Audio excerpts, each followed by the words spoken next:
স্বায়ত্তশাসিত পৰিষদৰ 26গৰাকী নিৰ্বাচিত সদস্যই অসমৰ মহামান্য ৰাজ্যপাল ডক্টৰ জগদীশ মুখীৰ সন্মুখত শপত বাক্য পাঠ কৰে আৰু আনুষ্ঠানিকভাৱে নৱনিৰ্বাচিত স্বায়ত্তশাসিত পৰিষদখনে দায়িত্ব গ্ৰহণ কৰে। ইয়াৰ পৰৱৰ্তী পৰ্যায়ত তেওঁলোকে তেওঁলোকৰ বৈঠকত মুখ্য কাৰ্যবাহী সদস্যজন নিৰ্বাচিত কৰিব আৰু মুখ্য কাৰ্যবাহী সদস্যগৰাকীৰ অনুমোদন ৰাজ্যপাল মহোদয়ে অন্যান্য EMসকলক নিযুক্তি কৰিব। প্ৰথমবাৰৰ বাবে কাৰ্বি আংলঙত মহামান্য ৰাজ্যপাল মহোদয়ৰ উপস্থিতিত হোৱা এই শপত গ্ৰহণ অনুষ্ঠানে ৰাজনৈতিক, সামাজিক আৰু ভৌগোলিক দিশৰ পৰা কাৰ্বি আংলং স্বায়ত্তশাসিত পৰিষদক এক নতুন উচ্চতালৈ লৈ গ'ল বুলি অভিহিত কৰিব পাৰি। মই এই আপাহতে পুনৰ এবাৰ কাৰ্বি আংলংবাসী ৰাইজক ভাৰতীয় জনতা পাৰ্টীৰ প্ৰতি দেখুওৱা অকুণ্ঠ সহায় সহযোগিতাৰ বাবে আকৌ এবাৰ মই প্ৰণাম জনাইছোঁ আৰু নিৰ্বাচনৰ সময়ত দিয়া আমি প্ৰতিটো প্ৰতিশ্ৰুতি পালনৰ বাবে দায়বদ্ধ থাকিম বুলি আকৌ এবাৰ বানপানী আজি আপোনালোকে সকলোৱে জানে যে বৰ্তমান আমাৰ ৰাজ্যখনক বানে জুৰুলা কৰি ৰাখিছে। ৰাজ্যখনৰ এক প্ৰকাৰ ক'ব গ'লে আজিৰ দিনটোত কাৰ্বি আংলং জিলাক বাদ দি সকলোকেইখন জিলাই বানত আক্ৰান্ত হৈ আছে। বৰাক উপত্যকা এক প্ৰকাৰ ব্ৰহ্মপুত্ৰ উপত্যকাৰ পৰা বিচ্ছিন্ন হৈ আছে। নামনি অসমৰ আৰু নগাঁও, মৰিগাঁও জিলাৰ কেইবাখনো গাঁও, প্ৰায় 2000ৰ অধিক গাঁও জলমগ্ন হৈ আছে। আমি ৰাজ্য চৰকাৰে এই বানত আক্ৰান্ত ৰাইজক সহায় সহযোগিতা কৰাৰ বাবে সম্পূৰ্ণৰূপে প্ৰচেষ্টা চলাই আছোঁ। অহাকালি ইণ্ডিয়ান এয়াৰফ'ৰ্চে প্ৰথমবাৰৰ বাবে 1 লাখ লিটাৰ ডিজেল পেট্ৰল লৈ শিলচৰলৈকে বিশেষ বিমান চলাব। আগতে ইমান ডাঙৰ অসমৰ ইতিহাসত এয়াৰ ড্ৰপিং ইমান বৃহৎ পৰিমাণে কেতিয়াও হোৱা নাছিলে।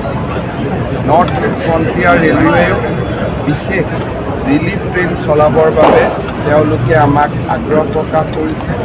উপায়ুক্তসকলে নৰ্থ ইষ্ট ফ্ৰণ্টিয়াৰ ৰেলৱেকো ব্যৱহাৰ কৰিব। ইণ্ডিয়ান আৰ্মীৰ কেইবাটাও কলামে ৰিলিফ আৰু ৰেস্কিউ অভিযানত লাগি আছে। NDRF, SDRF, ৰাজ্য চৰকাৰৰ সমস্ত বিভাগসমূহ আৰু বিভিন্ন সমাজ সচেতন সংস্থা আৰু ব্যক্তিয়ে ৰিলিফ আৰু ৰেস্কিউ অভিযানত লাগি আছে আৰু আমি নিশ্চিত যে আমি নিশ্চয় এই সংকটৰ কালটো অতিবাহিত কৰিব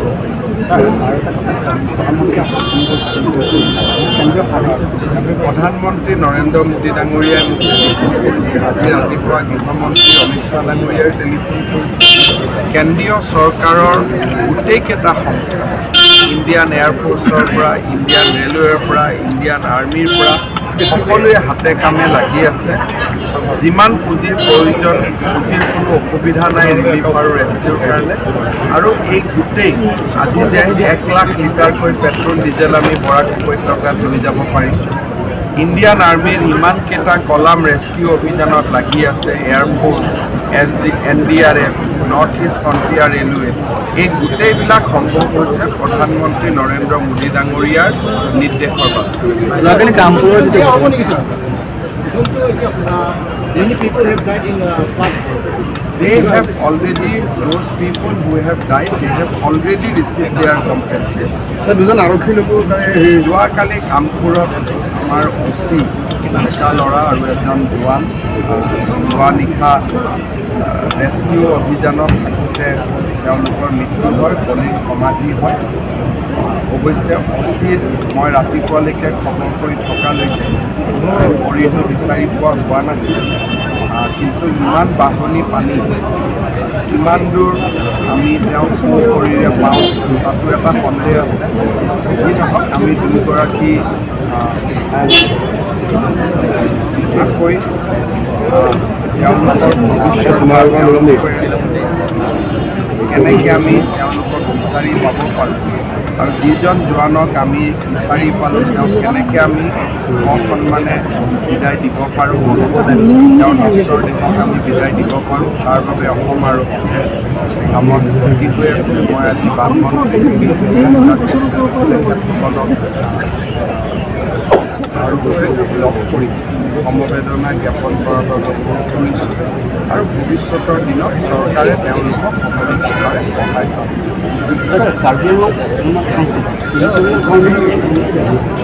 অলৰেডি টেৰিটৰিয়েল কাউন্সিল যেতিয়া দুখন জিলাত থাকে তেতিয়াহ'লে টেৰিটৰিয়েল কাউন্সিল বুলিয়ে কয়।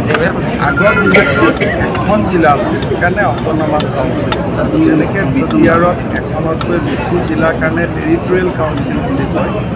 বৰ্তমান কাৰ্বি আংলং টেৰিটৰিয়েল কাউন্সিল, নাম বদলাবৰ কাৰণে সংবিধান সংশোধনী লাগে।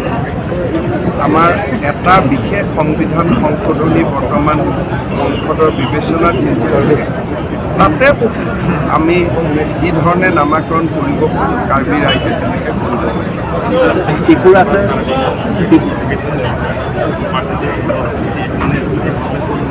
Now, after such a massive mandate, I think the immediate task of the Karbi Anglong Council to be complete facility for road connectivity, and they must ensure that all the programs of Government of India is implemented in Karbi Anglong without any corruption. Sir,